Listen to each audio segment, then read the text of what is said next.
Assalamualaikum warahmatullahi wabarakatuh. Jumpa lagi dengan Enjoy Channel yang membahas berita teraktual, terhangat, dan sedang menjadi perbincangan publik. Sahabat Enjoy Channel, kali ini yang akan kita bahas masih mengenai Pak Anies Baswedan. Pak Anies adalah seorang gubernur DKI Jakarta yang kurang beberapa hari atau kurang 3 hari nanti teman-teman purna tugas sebagai gubernur DKI Jakarta.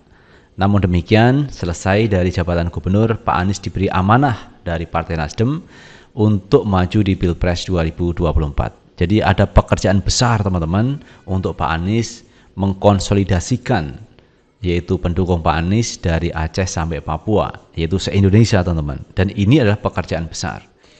Nah teman-teman, ketika Nasdem mengusung Pak Anies Baswedan, ternyata cercaan, kemudian sindiran, kemudian bullying atau membuli kepada Partai Nasdem ini juga cukup besar. Bahkan kemarin ada sindiran atau bully teman-teman mengenai Nasdrun. Dan saya yakin kalimat Nasdrun itu ditujukan kepada Partai Nasdem. Walaupun Partai Nasdem ini tidak paham, tidak mengetahui dan tidak mau tahu dengan apa itu Nasdrun. Namun demikian ini salah satu maksud saya sindiran atau bulian yang ditujukan kepada Partai Nasdem. Di samping itu teman-teman, kalau kita lihat pernyataan-pernyataan dari Hasto Kristianto ini yang menyindir Partai Nasdem, misalkan terkait banjir, katanya sekarang banyak banjir. Ini ada yang mengatakan karena Partai Nasdem mengusung calon presiden Anies Baswedan. Ada juga kemarin Pak Hasto di kantor DPP PDIP yang memperlihatkan terkait perjuangan 10 November di Hotel Yamato di Surabaya itu teman-teman. Pejuang Indonesia merobek bendera warna biru, itu dirobek sehingga tinggal merah putih, itu artinya perjuangan. Dan itu disindirkan atau diarahkan kepada Partai Nasdem yang punya warna biru, yang sudah tidak berkoalisi di dalam pemerintah. Nah, dengan wacana narasi-narasi yang disampaikan seperti itu, kemudian muncul teman-teman, ada pendukung Jokowi supaya ini mereshuffle kabinet yang dari Partai Nasdem. Jadi runtutan cerita itu ada teman-teman. Jadi sindiran yang disampaikan Hasto, kemudian kritikan dari PDIP kepada Nasdem, kemudian muncul gerakan dari pendukung Jokowi untuk melakukan reshuffle kabinet. Jadi orang-orang dari Partai Nasdem. Menarik teman-teman, ini semua bentuk perjuangan Partai Nasdem yang mengusung Pak Anies Baswedan. Namun demikian teman-teman, Pak Jokowi juga punya keinginan yang sama, katanya juga akan mereshuffle kabinet. Wow, ini klop teman-teman. Ini sindiran atau desakan dari Jokowi mania, kemudian sindiran jadi Hasto Kristianto, kemudian Pak Jokowi ini mau mereshuffle kabinet. Nah teman-teman, untuk lebih jelasnya coba kita baca beritanya. Kita ambil dari CNN Nasional. Jokowi akui punya rencana reshuffle kabinet. Presiden Jokowi memberi sinyal ada rencana perombakan Kabinet Indonesia Maju atau reshuffle. Meski demikian, pelaksanaannya akan diputuskan kemudian. Hal itu ia sampaikan ketika menjawab pertanyaan wartawan rencana reshuffle usai adanya pengumuman calon presiden oleh Partai Nasdem. Rencana selalu ada, pelaksanaan nanti diputuskan, kata Jokowi usai meninjau proyek kereta cepat yang disiarkan di kanal YouTube Sekretariat Presiden Kamis 13 Oktober 2022. Sebagai informasi, sejumlah organisasi relawan Jokowi membuat surat terbuka. Mereka mendesak Jokowi untuk mencopot 3 orang menteri asal Partai Nasdem. Mereka tidak terima dengan keputusan Nasdem mengusung Anies Baswedan sebagai capres. Relawan itu menilai Anies memainkan politik identitas saat memenangkan Pilkada DKI 2017. Sekjen Partai Nasdem, Johnny G. Plate, menilai reshuffle kabinet merupakan kewenangan presiden. Dia mengatakan relawan tak seharusnya bicara mengenai itu. Hal-hal yang substantif saja, apalagi yang terkait dengan kewenangan-kewenangan melalui konstitusi, apalagi yang berkaitan dengan kewenangan prerogatif presiden. Kok malah ikut campur, kata Joni saat ditemui di Istana Kepresidenan Jakarta, Selasa 11 Oktober 2022. Nah ini teman-teman, makin memanas antara PDIP sama Partai Nasdem. Dan juga ini ada cawe-cawe dari relawan Jokowi supaya mereshuffle 3 orang dari Partai Nasdem.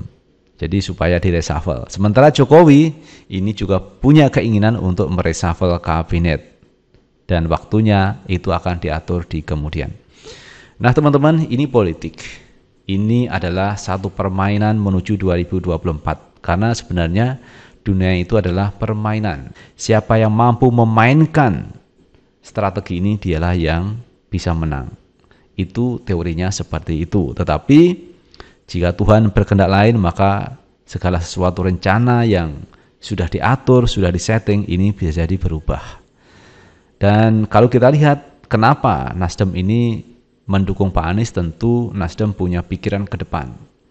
Punya pandangan ke depan untuk Indonesia yang lebih baik tentunya. Dari sisi demokrasi, dari sisi penegakan hukum, dari sisi perekonomian, tentu pihak Nasdem sudah memperkirakan teman-teman. Karena melihatnya sosok Pak Anies Baswedan adalah sosok tokoh yang mampu melakukan itu semua. Pak Anies Baswedan mampu melakukan komunikasi dengan luar negeri cukup baik teman-teman. Karena dia bisa menguasai bahasa asing, bahasa Inggris.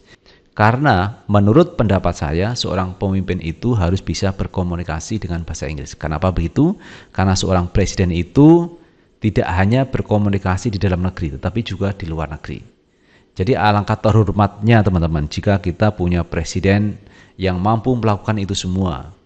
Bisa mengakomodir, bisa menata, bisa mengatur di dalam negeri, tetapi juga bisa berdiplomasi ke luar negeri.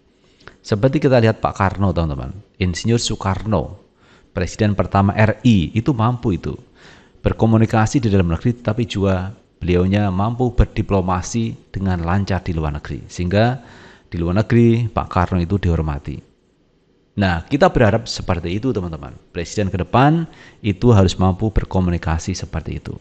Kebijakan-kebijakan tentunya yang di dalam negeri harus berpihak kepada rakyat. Semua kebijakan harus berpihak kepada rakyat. Jangan berpihak kepada oligarki. Nah, ini yang perlu menjadi bahan diskusi juga teman-teman. Karena kalau pemimpin itu dikendalikan oligarki, maka keputusannya pun berpihak kepada oligarki. Jadi kita harapkan seorang presiden ke depan, misalkan Pak Anies Baswedan, tidak boleh dikendalikan oligarki, tetapi seorang presiden punya kebijakan yang pro kepada rakyat. Harapannya seperti itu. Apakah Pak Anies itu bisa? Ketika Pak Anies nanti menjabat sebagai calon presiden, sudah pasti sudah masuk daftar ke KPU. Sebelumnya itu harus ada perjanjian dengan partai pengusung. Jangan mengendalikan kebijakan-kebijakan yang diambil presiden. Jadi harus misalkan petugas partai lah seperti itu. Seorang presiden itu bukan petugas partai. Seorang presiden adalah orang yang dipilih oleh rakyat Indonesia. Beliau adalah yang melayani warga masyarakat Indonesia, bukan petugas. Kalau petugas kan disuruh, disuruh untuk menjalankan tugas. Tetapi presiden adalah orang yang punya kewajiban, orang yang punya kemampuan untuk mengelola negeri ini jauh lebih besar daripada seorang petugas partai. Nah, demikian juga dengan Pak Anies Baswedan. Pak Anies nanti ketika mau maju menjadi calon presiden, ini mesti ada perjanjian dengan partai politik. Jangan sampai ini adalah bentuk tugas yang diberikan partai politik pengusung untuk menjadi presiden. Tetapi biarkan Pak Anies Baswedan mengambil kebijakan sebagai seorang presiden yang punya kekuatan, yang punya kemampuan untuk mengatur negeri ini menjadi lebih baik. Sehingga tidak ada seorang presiden itu dikendalikan oleh oligarki. Yang mesti dilakukan adalah presiden itu mengendalikan semuanya. Oligarki dikendalikan, kemudian rakyat, masyarakat Indonesia itu juga dikendalikan oleh seorang presiden yang semua itu bermuara untuk kemakmuran kesejahteraan rakyat Indonesia. Itu sebenarnya yang diharapkan. Jadi apakah Pak Anies bisa? Saya pikir Pak Anies bisa. Karena apa? Pertama, Pak Anies ini kan seorang profesional. Pak Anies bukan dari kader partai politik. Pak Anies bukan ada ikatan dengan partai politik. Secara hierarkis keorganisasian tidak di bawah partai politik. Pak Anies independen. Sehingga kebijakan-kebijakan Pak Anies ini bisa lebih leluasa, tidak banyak dipengaruhi oleh partai politik. Kemudian yang kedua, Pak Anies Baswedan mempunyai pemikiran jauh ke depan. Jadi tidak mudah untuk dikendalikan namanya oligarki. Tetapi itu semua memang harapan kita bahwa presiden ke depan bukan petugas partai. Presiden ke depan adalah orang yang benar-benar independen, orang-orang yang benar-benar bebas menentukan kebijakan yang bermuara, yang tujuannya adalah untuk kesejahteraan rakyat Indonesia. Harapan kita seperti itu, makanya Pak Anies tidak perlu masuk partai politik. Seperti yang pernah saya buat polling teman-teman. Apakah Pak Anies itu harus masuk partai politik untuk maju menjadi calon presiden? Ternyata jawabannya adalah di polling saya itu tidak banyak menginginkan Pak Anies masuk ke partai politik.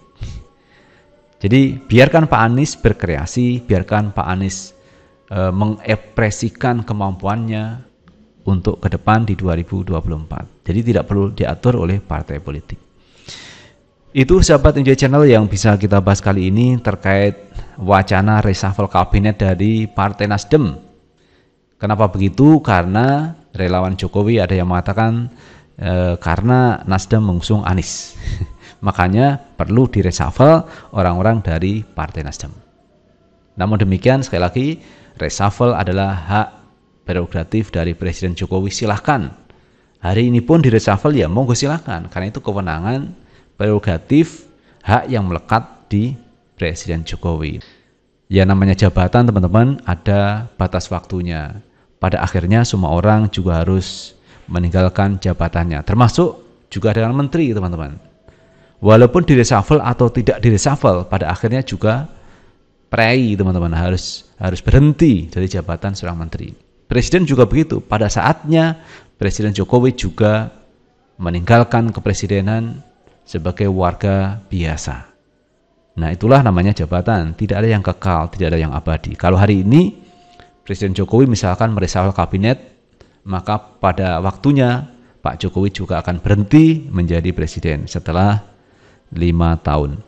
Itu sahabat Enjoy Channel yang bisa kita bahas, dan bagaimana menurut pendapat teman-teman sekalian, tulis di kolom komentar, karena komentar teman-teman akan sangat bermanfaat untuk yang lain. Sukses selalu. Assalamualaikum warahmatullahi wabarakatuh.